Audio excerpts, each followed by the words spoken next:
اللهم صل وسلم على نبينا محمد.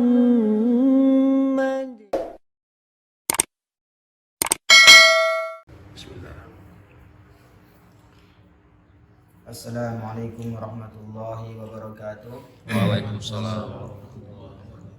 Nahmaduhu wa nusalli wa nusallimu ala rasulihil karim wa ala alihi wa sahbihi ajma'in. Amma ba'du. Subhanaka la ilma lana illa ma 'allamtana innaka antal alimul hakim. Sadaqallahul azim. Qala an-nabiy sallallahu alaihi wasallam, man salaka tariqan yaltamisuhu fi ilma sahhalallahu lahu bihi tariqan ilal jannah aw kama jaa fil hadits. Alhamdulillah, pada malam yang penuh berkah ini Allah Subhanahu wa taala dudukkan kita di majelis yang mulia, yaitu majelis agama. Majelis yang mana di majelis ini Allah Subhanahu wa taala kumpulkan para malaikat. Allah Subhanahu wa taala liputi rahmat. Allah Subhanahu wa taala turunkan sakinah untuk orang-orang yang berada di majelis ini. Maka hadirin yang dimuliakan Allah Subhanahu wa taala, dan di majelis ini nanti di akhir majelis Allah Subhanahu wa taala akan mengumumkan, "Anqumu maghfuran lakum qad buddilat sayyi'atikumul hasanat." Seakan ada seorang penyeru tadi berkata, "Berdirilah kalian dalam keadaan dosa-dosa kalian diampunkan dan keburukan-keburukan kalian diganti dengan kebaikan." 1 juta keburukannya tetap masih 1 juta, tapi 1 juta tadi bukan lagi keburukan tetapi berubah menjadi kebaikan. 1 miliar keburukannya tetap 1 miliar, tapi bukan 1 miliar keburukan menjadi 1 miliar kebaikan. Itulah keutamaannya, berharganya dulu dalam majelis ilmu agama.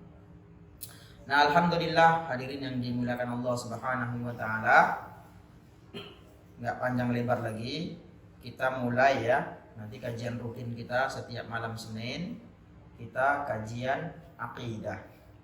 Kajian akidah ini kajian penting, karena kajian akidah ini kajian yang menentukan seseorang itu menjadi aswaja atau bukan aswaja, dilihat daripada akidahnya. Maka kalau kita standarisasi para ulama, siapakah yang menjadi aswaja, siapakah yang menjadi ahlu sunnah wal jamaah, Al-Hafidz Murtadha Az-Zabidi beliau mengatakan di dalam kitab beliau Al-Ittihafus Sada Al-Muttaqin, kita bisa lihat ya, yang paling sana itu yang di juz 1-nya Al-Hafidz Murtadha Az-Zabidi beliau mengatakan, idza utliqa ahlu sunnah fal muradu bihi al-asy'ariyah wal maturidiyah.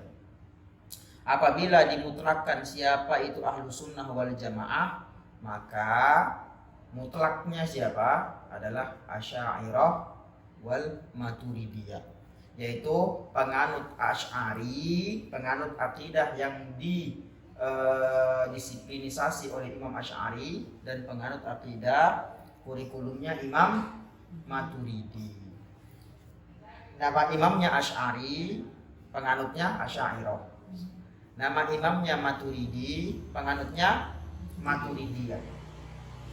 Maka hadirin yang dimuliakan Allah Subhanahu wa taala, ini Imam Asy'ari dengan Imam Maturidi ini tidak ada beda. Bedanya mereka pun dalam masalah masih dalam lingkup ahlu sunnah wal jamaah. Ada perbedaan-perbedaan sedikit saja yang tidak bisa saya sebutkan karena mungkin nanti itu kajiannya beda. Ini kita kajian akidah, bukan kajian ilmu kalam.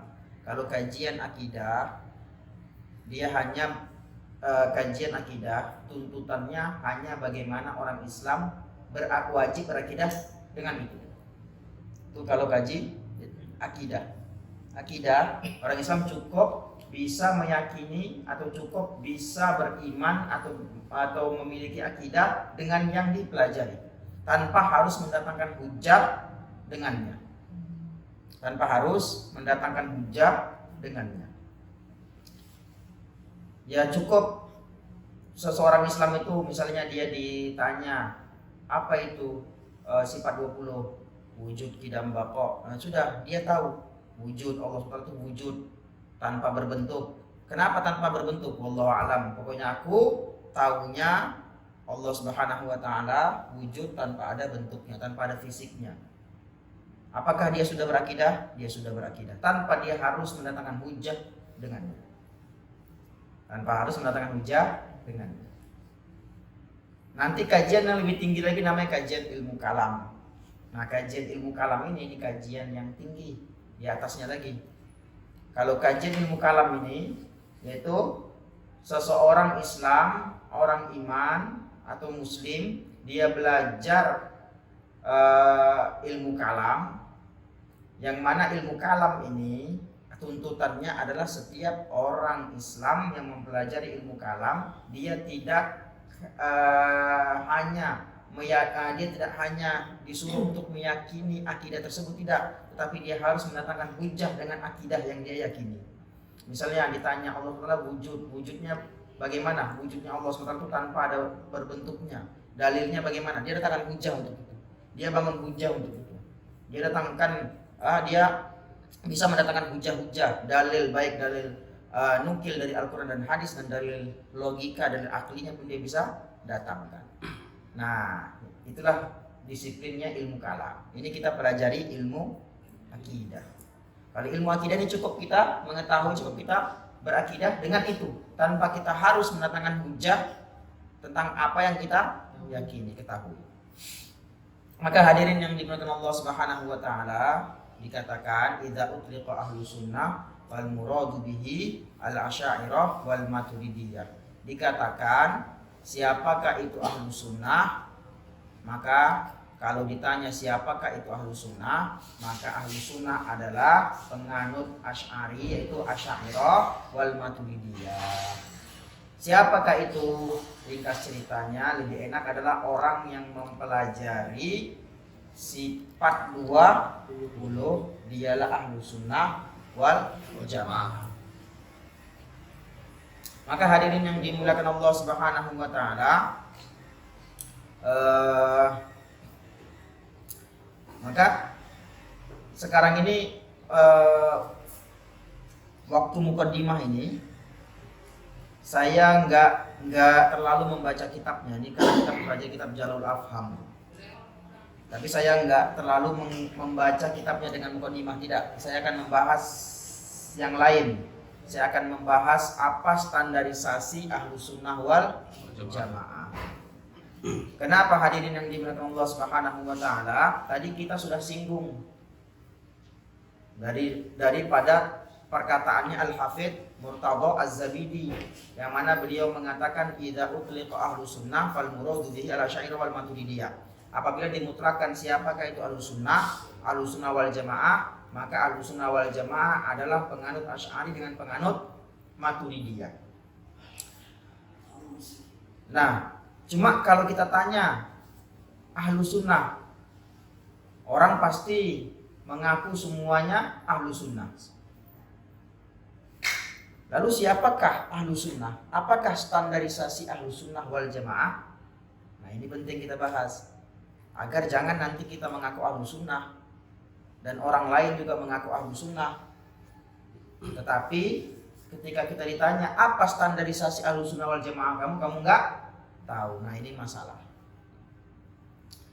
Ahlu sunnah dikatakan Mufti Mesir Syekh Ali Jum'ah, yang beliau menjabat sebagai Mufti Mesir 2 periode. Beliau punya kitab, nama kitab beliau Al-Bayan Lima Yushghilul Adhan. Penjelasan, yang artinya penjelasan yang bikin susah, yang bikin capek otak kita, yang banyak ditanyakan sekarang ini. Nah, di juz pertamanya, di jilid pertamanya, beliau menjelaskan standarisasi ahlu sunnah wal jamaah. Ahlu sunnah wal jamaah, beliau membahas daripada makna lughatan terlebih dahulu. Ahlu sunnah, ahlun adalah pemilik. Jadi maknanya kalau ahlu sunnah adalah pemilik sunnah.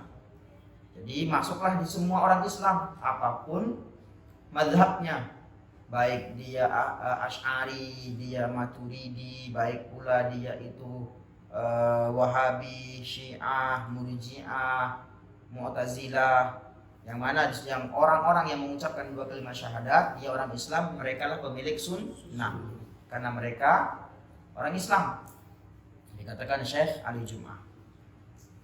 Tetapi nanti banyak gugurnya di mana? Ketika di wal jamaah. Apa itu wal jamaah? Dikatakan Syekh Ali Jum'ah, wal jamaah di dalam kitab Lisanul Arab, kamus Lisanul Arab, lisannya orang Arab, makna wal jamaah adalah adadu kulli syai'in wa kathratuh, bilangan apa saja dan banyak. Bilangan apa saja dan banyak. Jadi mestilah ahlu sunnah wal jamaah. Ahlu sunnah tadi saya katakan orang Islam, wal jamaah dan yang mayoritas, yang banyak.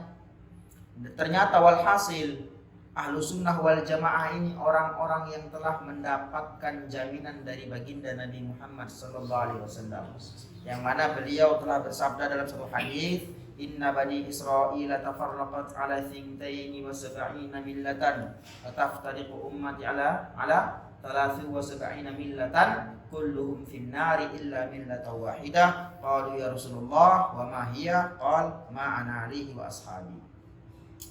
Atau kama jaa fil hadis. Baginda Nabi Muhammad sallallahu alaihi wasallam beliau bersabda dalam satu hadis, sesungguhnya Bani Israil terpecah menjadi 72 golongan dan umatku juga terpecah menjadi 73 golongan.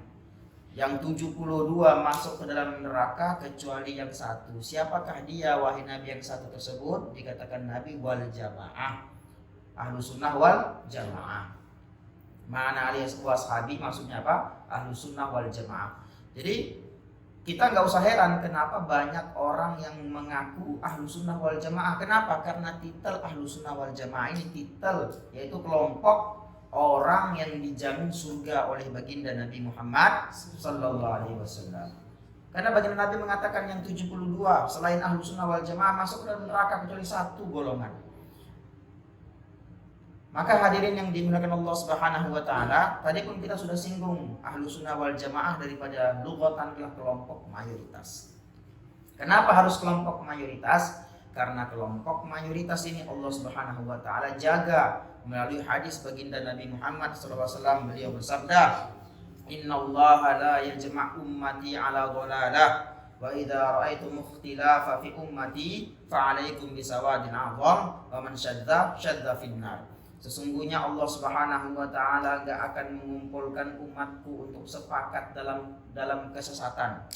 Maknanya, kenapa baginda Nabi mengatakan sesungguhnya Allah Subhanahu wa taala enggak akan mengumpulkan umatku dalam kesesatan?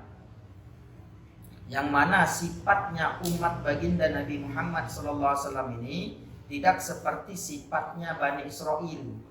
Kalau Bani Israil dikatakan dalam satu hadis baginda Nabi Muhammad SAW beliau bersabda di dalam hadis yang panjang, awwalu ma dakhalan naqsu ala Bani Israil, awal rusaknya, awal hancurnya kaum Bani Israil, annahu kana ar-rujulu yalqa ar-rujula fayaqulu ya hadha taqillaha wa da' ma tasna'u bihi fa innahu la yahillu lak. ثم يأتي غد وهو على حاله أن يكون أكيله وشريبه وقعيده فلما فعلوا ذلك ضرب الله قلوب بعضهم ببعض ثم تلال عين الذين كفروا من بني إسرائيل على لسان داود وعيسى بن مريم ذلك بما عصوا وكانوا يعتدون كانوا لا يتناهون عن منكر فعلوه لبئس ما كانوا يفعلون. Fawallahi la ta'murunna bil ma'ruf wa la tanhawunna 'anil munkar wa la ta'khudunna 'ala yadil zalim wa la ta'turunna 'alal haqqi athara. Yang mana baginda Nabi Muhammad SAW beliau bersabda dalam satu hadis, awal rusaknya Bani Israil adalah ketika orang soleh di antara mereka melihat orang yang salah sedang buat kemaksiatan, maka orang yang soleh tersebut tidak ada usaha untuk mencegahnya. Bahkan orang soleh tersebut dia ikut duduk, makan, minum dengan orang itu. Ketika dia ikut duduk, minum, makan bersama orang-orang yang buat maksiat, tidak ada dia usaha untuk mencegah itu. Kalau kita sekarang ini tidak mungkin kita ini sepakat dengan kesesatan. Tapi kalau orang-orang Bani Israil, mereka akan sepakat dengan kesesatan. Maka dikatakan Nabi, bahkan dia ikut makan, ikut duduk, makan, minum dengan orang-orang yang buat maksiat tersebut. Ini orang yang solehnya. Kalau bisa kita katakan ini orang Islamnya. Ketika dia ikut duduk, makan, minum, daraballahu quluba ba'dihim bi ba'd, Allah Subhanahu wa taala satukan hati mereka dengan hati pelaku maksiat. Hati orang yang soleh disatukan dengan hati pelaku maksiat. Maka ketika hati mereka Allah SWT satukan, Allah Subhanahu wa taala baginda Nabi SAW membacakan firman Allah Subhanahu wa taala, "Lu'inal ladzina kafaru min bani Israil ala lisani Daud wa Isa bin Maryam." Dilaknatlah orang-orang kafir dari kalangan Bani Israel atas lisannya Nabi Daud, disumpah oleh nabinya, dikutuk oleh nabinya, mulai daripada Nabi Daud, ala lisani Daud wa Isa bin Maryam, atas disumpah dikutuk mulai daripada Nabi Daud sampai Nabi Isa alaihi salam. Nabi-nabi Bani Israel mulai daripada Nabi Daud sampai Nabi Isa. Jadi mulai daripada Nabi Daud, Nabi Sulaiman, terus sampai Nabi Isa itu Nabi Bani Israel. Jadi seluruh Nabi-Nabi Bani Israel itu mengutuk orang-orang Bani Israel semuanya. Kenapa? Kanu la yatanahawna an munkarin fa'alu. Melalui ayat ini, kanu la yatanahawna an munkarin fa'alu. Allah Subhanahu wa taala cela perlakuan mereka. Daripada hadis tadi yang mereka itu nggak ada usaha untuk mencegah, karena mereka nggak ada mencegah keburukan yang dilakukan di antara mereka, itulah sebab mereka itu dilaknat, disumpah oleh nabinya. Kamu la yatanahawna an munkarin fa'alu. Mereka tidak ada usaha mencegah kemungkaran yang dilakukan di antara mereka. Labi sama kan yaf'alun, sungguh buruklah apa yang mereka lakukan. Maka dikatakan Nabi, demi Allah, perintahkanlah kebaikan, cegahlah kemungkaran, ambillah tangan orang yang zalim, bawalah orang zalim daripada, selamatkan orang zalim, pegang tangan orang zalim, selamatkan dia daripada kezaliman dia. Jadi itu sifatnya Bani Israel. Sifatnya umat ini tidak. Tadi saya ceritakan sifatnya Bani Israel. Sekarang saya mau ceritakan sifatnya umat baginda Nabi bagaimana. Dalam ayat Al-Quran juga Allah Subhanahu wa taala berfirman, kuntum khaira ummatin ukhrijat linnas ta'muruna bil ma'ruf wa tanhauna 'anil munkar wa tu'minuna billah. Kalian adalah sebaik-baik umat. Allah Subhanahu wa taala katakan, firmankan, kalian adalah sebaik-baik umat. Apa yang dimaksud sebaik-baik umat? Adakah yang dimaksud sebaik-baik umat antara Islam dengan non-muslim? Tidak. Kenapa tidak, Ustaz? Agama yang Allah Subhanahu wa taala akui adalah agama Islam. Orang-orang non-muslim, mereka tidak ada harga di mata Allah Subhanahu wa taala. Ulaika kal an'am bal hum adall. Mereka itu seperti hewan ternak, bahkan lebih hina daripada hewan ternak. Yang enggak sama dong kalau dikatakan umat Nabi Muhammad orang Islam mau dilagakan dengan non-muslim. Jelas enggak? Jelas ini perbandingan yang bukan setara. Tapi yang dimaksud kalian adalah sebaik-baik umat adalah umat baginda Nabi. Ini adalah umat terbaik dibandingkan orang-orang Islam zaman dahulu, dibandingkan Bani Israel, dibandingkan kaum Madian, dibandingkan kaum Ad. Jelas umat ini adalah umat yang terbaik. Hatta sampai daripada umat ini lebih baik daripada orang-orang Hawariyun sendiri, umatnya Nabi Isa. Karena apa? Karena Allah SWT yang firmankan. Mereka juga orang Islam, tapi Islamnya mereka tidak sebagus dengan Islamnya umatnya baginda Nabi Muhammad SAW, karena ada nas dari Allah Subhanahu wa taala, kuntum khaira ummatin. Kalian adalah sebaik-baik umat. Kenapa kita sebaik-baik umat? Ukhrijat linnas, karena dikeluarkan kepada manusia, datang jumpa manusia. Ta'muruna bil ma'ruf, kita mengajak kepada yang ma'ruf, wa tanhauna 'anil munkar, dan kita itu mencegah kemungkaran. Wa tu'minuna billah, barulah kalian beriman. Dikatakan Allah Subhanahu wa taala, kita ini punya sifat amar ma'ruf nahi munkar. Kita enggak seperti Bani Israel. Sifat umat ini selalu amar ma'ruf nahi munkar. Kalau kumpul-kumpul, bagaimana fikirnya? Mau bangun masjid, betul? Kalau kumpul-kumpul, bagaimana fikirnya? buat sedekah. Kalau kumpul-kumpul, bagaimana buat yasinan. Kalau kumpul-kumpul, bagaimana buat kebaikan. Dan nggak akan sepakat dengan kemungkaran. Kita nggak akan sepakat dengan kemungkaran. Misalnya kemarin ada yang mau melegalkan miras. Ada yang sepakat nggak? Ditentang nggak? Tentang. Ada yang mau melegalkan Syiah. Ditentang nggak? Ditentang. Ada yang mau melegalkan Ahmadiyah, yang notabene-nya bukan Islam, hanya pengakuan Islam saja. Ada yang tentang nggak? Ada yang tentang. Dan kita nggak akan sepakat dengan kesesatan. Kita nggak akan sepakat. Itu sifat kita. Tapi kalau Bani Israel, dia akan biarkan itu khamar dihalalkan, dia akan biarkan itu zina bahkan dihalalkan, mencuri dihalalkan, dia akan diam saja. Tidak ada usaha untuk mencegah itu. Tapi kalau umat ini, dia tidak punya sifat amar ma'ruf nahi mungkar, nggak akan sepakat kalau itu kemungkaran. Misal saya katakan zina halal, saya ini guru, kalian semua sepakat nggak? Tidak ada yang sepakat. Tidak ada. Mungkin kalian akan mengatakan saya sesat, jangan ikutin lagi. Ya betul, memang sesat itu. Kita nggak akan ada yang ikut. Tapi kalau Bani Israel, dia nggak pandang itunya. Pokoknya dia ikut saja kalau dia sudah cinta pada itu. Mau salah pun dia tidak peduli. Jelas? Makanya baginda Nabi SAW beliau sabdakan, Innallaha la yajma' ummati ala dhalalah. Tadi saya sudah ceritakan sifat umat Nabi. Sekarang saya mau menegaskan hadis itu. Sungguhnya Allah SWT nggak akan kumpulkan umatku sepakat dalam kesesatan. Jadi kita ini kaum mayoritas itu, Ahlus Sunnah wal Jamaah itu maksum dijaga daripada kesalahan. Melalui hadis Nabi, sungguhnya Allah SWT nggak akan kumpulkan umatku sepakat dalam kesesatan. Loh Ustaz, nyatanya ada yang nyatanya pecah Ustaz. Wa idza ra'aitum ikhtilafa fi ummati.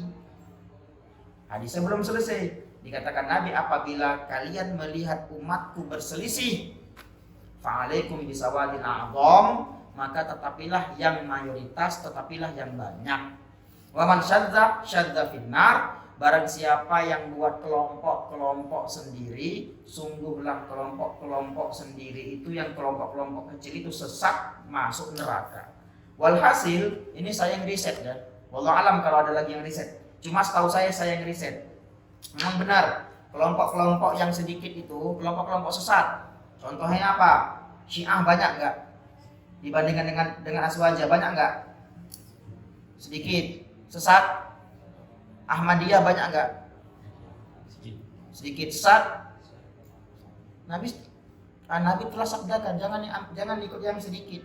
Ikut yang sawadul a'dham, ikut yang banyak. Kenapa? Karena kelompok yang sedikit buat sempalan-sempalan atau sekte-sekte tersendiri, finnar dikatakan Nabi. Maksud finnar apa? Mereka itu sesat. Wahabi banyak enggak? Sedikit. Jadi coba kita perhatikan ini riset saya. Enggak tahu ya, saya wallahu alam kalau yang lain ada yang riset, cuma ini saya yang riset sendiri melalui hadis Nabi. Memang kelompok-kelompok yang sedikit itu sesat. Berbeda. Dia punya pemahaman tidak seperti pemahaman Aswabjah, sementara yang dapat jaminan Aswabjah. Ahlus Sunnah wal Jamaah. Lalu saya jumpa, ketika saya jelaskan itu, dulu saya ditanya sama Ustadz Wahabi. Saya sebutkan namanya, kode etik ya. Ya, lawyer ya. Ada. Loh. Oke lah, mereka dia akui, oke lah kami ini sedikit. Oke lah kami ini sedikit. Kalian banyak. Udah, sepakat ya? Ya, saya sepakat kami sedikit. Cuma antum katanya, dikatakan saya tadi menceritakan hadis itu, padahal itu pemahaman atau itu keterangan Syekh Ali Jum'ah, itu keterangan para ulama kita, kesimpulannya seperti itu. Yang saya jelaskan, maka dikatakannya apa? Kamu mengada-ngada kalau kamu berdalil dengan itu. Karena apa? Dilagakannya, dia bantah saya, dilagakannya dengan hadisnya. Dikatakannya, hadis yang dia datangkan, dia bawakan hadis, Budial Islamu ghoriban wa sayaudu kama bada'a ghoriba fatuba lil ghuraba. Islam dimulai dalam keadaan asing dan nanti akan kembali dalam keadaan asing, maka beruntunglah orang-orang yang dianggap asing. Kata seperti itu. Nah, yang sedikit itu telah Nabi katakan yang berjaya, yang sedikit itu telah Nabi katakan yang sukses. Ini hadis Nabi loh, Ustaz jangan tentang. Saya nggak akan tentang hadis Nabi, cuma saya tentang pemahaman kamu. Pemahaman kamu salah, hadis Nabi nggak saya tentang. Kalau kamu mendatangkan dalil itu untuk menentang kami Aswaja Ahlussunnah wal Jamaah yang sudah dijamin Nabi akan dapat surga, kalau kamu mendatangkan itu untuk kamu merobohkan pondasi Aswaja kami, antum itu dalilnya dalil jadi-jadian, itu dalil gila saya bilang. Dalil gila kenapa? Antum gagal dalil. Ya kenapa? Kalau kamu katakan Islam yang sedikit, kalau kamu katakan pakai hadis itu untuk menyerang orang Islam aswaja, kamu gagal dalil. Kenapa? Karena antum nggak paham asbabul buruknya. Kenapa Nabi bersabda seperti itu? Dulu ketika Nabi bersabda seperti itu, orang Islam hanya 4 orang. Sayyidina Rasulullah SAW, Abu Bakar, kalangan lelaki dewasa, Sayyidah Khadijah, kalangan wanita dewasa, dan anak-anaknya diwakili oleh Sayyidina Ali. Maka Nabi bersabda pada waktu itu, Islam dimulai dalam keadaan asing dan nanti akan kembali dalam keadaan asing, maksudnya sedikit. Maka beruntunglah orang-orang yang dianggap asing.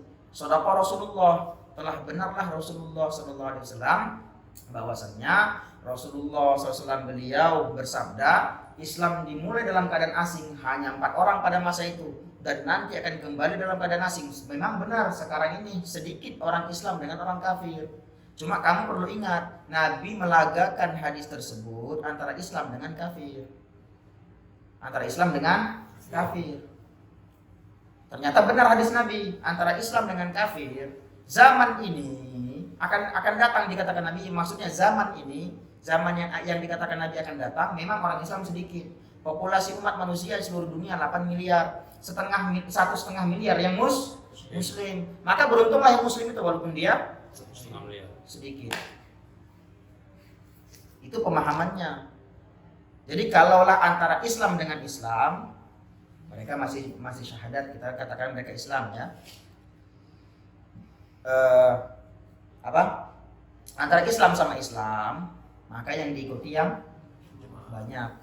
Tapi antara Islam dengan non Muslim yang diikuti yang sedikit. Jelas? Yang banyak itu aswaja. Yang sedikit, nah itu antara Islam dengan non Muslim. Baru tepat. Memang benar dikatakan Nabi akan datang dalam keadaan asing, dalam keadaan sedikit. Memang sekarang itu sedikit orang Islam dibandingkan yang bukan Islam. Populasi umat manusia wallahu alam 2018 yang saya tahu itu berapa? 8 miliar.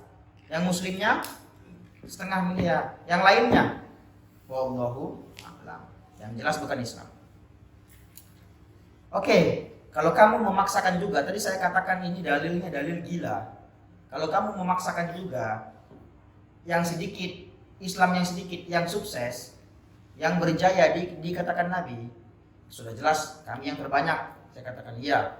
Antum nggak sebanyak kami, maknanya antum sedikit bagi kami. Oh iya.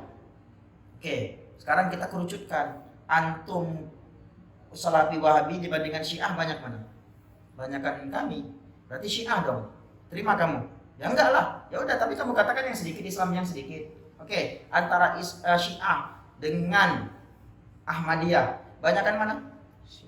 Syiah. Berarti Ahmadiyah dong. Kita kerucutkan lagi yang liberalnya sampai yang puncaknya apa? Wallahu alam menurut saya. Apa itu namanya? Sampai yang sedikit.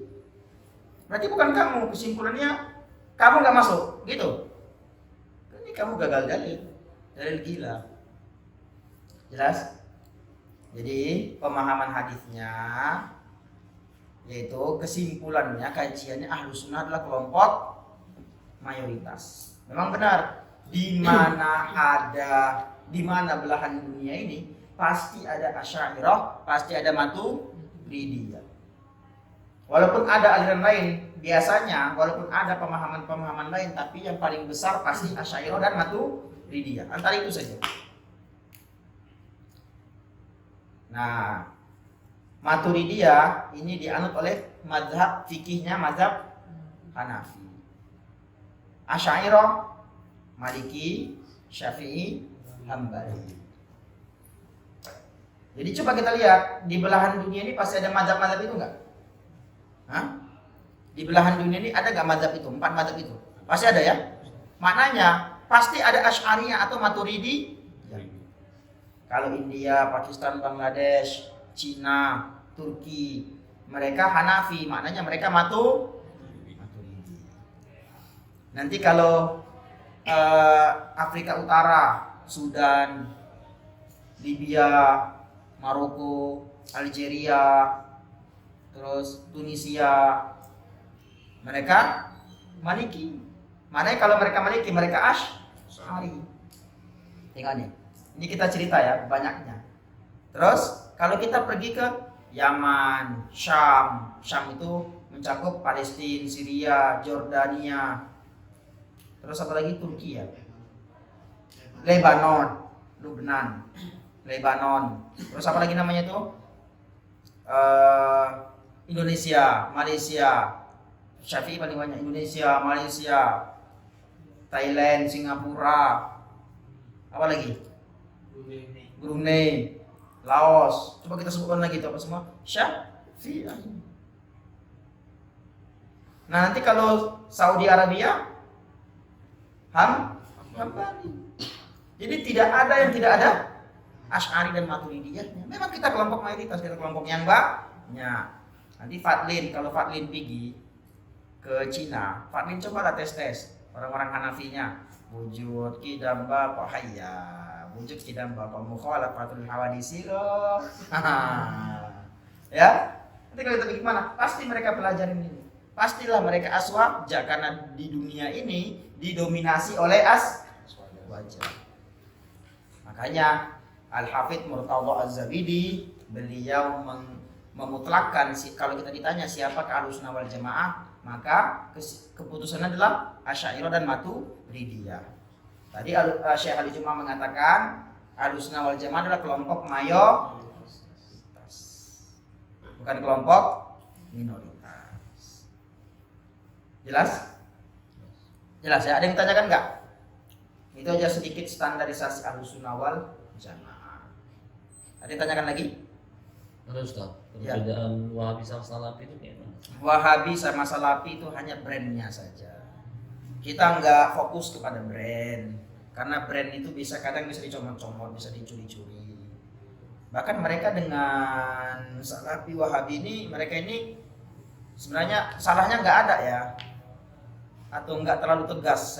Saya katakan bukan tidak ada, kurang terlalu tegas gitu loh. Brand kita dicuri tapi kita nggak minta nggak tuntut hak cipta gitu. Apa brand kita telah dicuri? Mereka buat madrasah Syafi'i tapi mereka penentang Syafi'i. Loh, apalah arti sebuah nama? Bukan apalah arti sebuah nama. Syafi'i sudah jadi brand. Ya. Sudah jadi merek. Jangan dong pakai Syafi'i. Itu contohnya. Jadi mereka itu suka mencomot-comot brand. Oke, Wahabi siapa? Salafi siapa? Kisahnya itu adalah dulu mereka itu adalah kaum namanya Jahmiyah. Kaum Jahmiyah. Kaum Jahmiyah ini apa? Kaum yang menjasmanikan Allah. Kaum yang menjasmanikan Allah. Mengatakan Allah itu seperti makhluk, punya tangan, punya mata. Ternyata mereka dulu namanya apa? Jahmiyah. Ternyata Jahmiyah ini dibabat habis oleh Aswaja. Kalah. Setelah mereka dibabat habis oleh Aswaja, maka penganut ideologi Mujassimah itu mati semua. Tapi perlu kita ketahui, penganut ideologi pasti mati. Tapi ideologinya tidak akan mati. Dulu LGBT itu dianut ideologinya kaum Sodom ya. Orang-orang Pompei itu ya. Pompei. Kalau nggak salah di Itali. Merekanya pupus nggak? Merekanya pupus. Ideologinya masih ada. Bahkan mau dilegalkan. Ahlussunnah ada nggak sifat umat Nabi Muhammad menerima itu? Nah, ada sedikit. Melambai itu orangnya. Ada sedikit betul. Laki-lakinya tulangnya rapuh. Tulang lunak. Tapi umumnya Aswaja mah tentang itu. Oke, LGBT-nya mati. LGBT-nya, penganutnya mati, tapi ideologinya nggak mati. Begitu juga Jahmiyah. Jahmiyahnya pupus, kalah. Bahkan mereka bahkan dulu orang malu kalau orang menaikkan lagi akidah Jahmiyah. Maka berganti nama ideologi nggak mati, namanya mungkin mati, namanya mungkin pupus, dihidupkan lagi oleh Ibnu Taimiyah. Ibnu Taimiyah orangnya cerdas, dikatakan Ibnu Battuta orangnya cerdas. Aku udah jumpa dikatakan Ibnu Battuta dengan Ibnu Taimiyah, orangnya cerdas, tapi akalnya, logikanya mengalahkan ilmunya. Ilmunya dikalahkan oleh logikanya Ibnu Taimiyah. Ibnu Taimiyah tuh tahu dia bahwasanya Allah Subhanahu wa taala begini enggak bertempat dan sebagainya. Tapi logika dia enggak bisa menerima, kok bisa ada satu wujud tanpa bertempat? Enggak mungkin lah. Allah di ars, langsung dia kesimpulannya seperti itu. Logikanya mengalahkan ilmunya, imannya. Nah, Ibnu Taimiyah tanpa dia sadari dia telah menghidupkan lagi ideologi Jahmiyah. Allah berfisik, Allah Subhanahu wa taala katanya, kalau Ahlus Sunnah wal Jamaah memahami hadis qudsi dari baginda Nabi, yang mana bunyi hadis qudsi tersebut, Innallaha ta'ala khalaqa Adam ala surati. Sungguhnya Allah SWT menciptakan Adam ala suratihi, terhadap bentuknya Nabi Adam. Ibnu Taimiyah bahkan itu yang diangkat-angkat lagi oleh siapa? Maksudnya fatwa yang nyeleneh yang mana ulama telah di antara sebab ulama mengkafirkan Ibnu Taimiyah diangkat lagi oleh Bin Baz, oleh Utsaimin. Yang mana Ibnu Taimiyah beliau mengatakan innallaha ta'ala khalaqa Adam ala surati. Sungguhnya Allah SWT menciptakan Nabi Adam ala suratihi. Kalau Ahlussunnah wal Jamaah, dan memanglah maknanya yang tepat adalah ala suratihi, terhadap bentuk Nabi Adam, Ibnu Taimiyah itu lebih gila. Dia katakan sungguhnya Allah SWT menciptakan Nabi Adam terhadap bentuknya Allah. Jadi kalau mau tahu Allah, tengok Nabi Adam. Dikatakan Bin Baz, dikatakan Utsaimin, apa yang dia katakan? Sungguhnya Allah Subhanahu wa taala itu tingginya itu 60 hasta 30 meter. 60 hasta 30 meter, 1 hasta setengah meter. Rambutnya panjang, hitam, dan gak ada janggutnya. Setelah kita delik akidah ketuhanannya orang-orang Yahudi. Orang Yahudi mengatakan Allah SWT tingginya 30 meter, 60 hasta, rambutnya panjang putih, janggutnya panjang putih. Jadi tuannya Yahudi lebih tua daripada tuannya Wahabi. Tuannya Yahudi lebih tua daripada tuannya Wahabi. Jelas itu ya. Nah, ini diantaranya Ibnu Taimiyah dikafirkan. Diantaranya banyak lagi sebab Ibnu Taimiyah kafir. Boleh rujuk dalam kitabnya Syekh Said Huda Al-Kashifus Shaghir an Aqaid Ibnu Taimiyah. Saya punya itu. Nah, jadi dikatakan Bin Baz, dikatakan itu, mereka jelaskan dan mereka tuliskan di kitab-kitab mereka.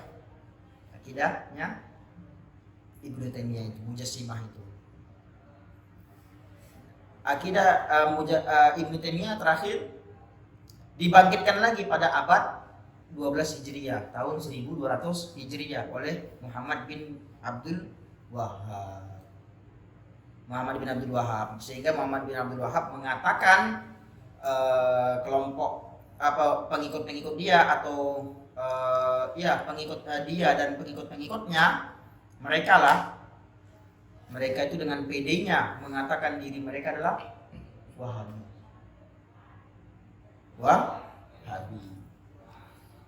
Nah, ternyata Wahabi ini sudah rusak duluan ketika di Saudi pada zaman dahulu. Sudah rusak dan sudah beberapa kali dikalahkan oleh Al-Aswaja, sampai Muhammad bin Abdul Wahhab dikalahkan oleh abangnya sendiri, siapa namanya? Sulaiman bin Abdul Wahhab. Kalah Muhammad bin Abdul Wahhab dan namanya sudah buruk sampai abangnya Muhammad bin Abdul Wahab namanya Sulaiman itu mau dibunuh, memang mau dibunuh sama Muhammad bin Abdul Wahab walaupun kakak kandungnya, abang kandungnya, sehingga beliau lari ke Syam. Makanya itu beliau buat kitab. Nama kitabnya apa? Lupa saya nama kitabnya. Saya lupa nama kitab. Ada berapa kitab tuh? Intinya beliau itu membuat kitab membantah paham akidah adiknya sendiri. Terus karena sudah rusaknya, nah di sini dia, karena sudah rusaknya Wahabi itu di seluruh dunia, sehingga ketika mereka mulai menjajahkan, mendagangkan mazhab mereka, mazhab Wahabi ke seluruh dunia, pakai nama Wahabi, sudah rusak, nggak akan laku nanti. Brand ini udah sudah tercemar, sudah nggak bagus. Mereka ganti brand lain tapi isi sama dengan brand dengan nama Salafi. Mereka mengaku mereka kaum salaf, padahal Imam Ibnu Taimiyah lahir pada tahun 700, maksudnya lahir dan berkembang ideologinya pada tahun 700 Hijriah. Yang salaf itu kita. Jelas ya, yang salaf itu adalah kita. Jadi mereka salaf itu hanya pengalihan isu saja. Apa ya istilahnya, pengelabuannya? Apa namanya, Bang Haji? Yang lebih tepat. Iyalah pengalihan isu. Pengalihan isu saja. Pengalihan isu. Nah, Salafi pun kita babat habis. Rusak namanya. Terakhir malu, ganti nama jadi As-Sun. Nah, mungkin 10 tahun lagi ganti Nar Jahannam. Boleh jadi. Jelas ya, Wahabi dan Salafi sama. Ada tanyakan lagi? Enggak ada? Enggak ada? Enggak ada. Ini saya mau bacakan hukum. Sudah berapa menit?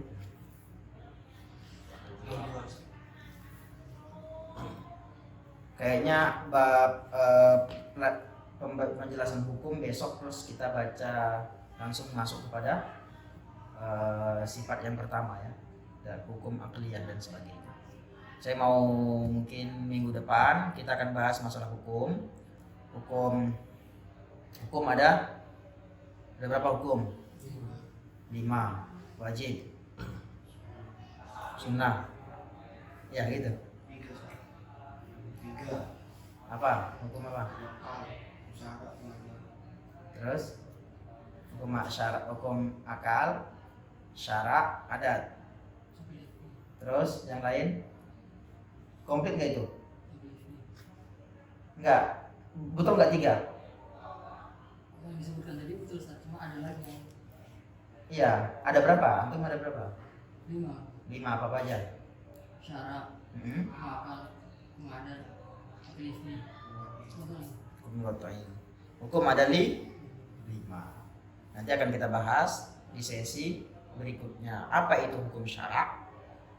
Hukum syar'i, apa itu hukum akli, apa itu hukum taklifi, apa itu hukum wad'i, apa itu hukum adi. Besok minggu depan kita akan bahas.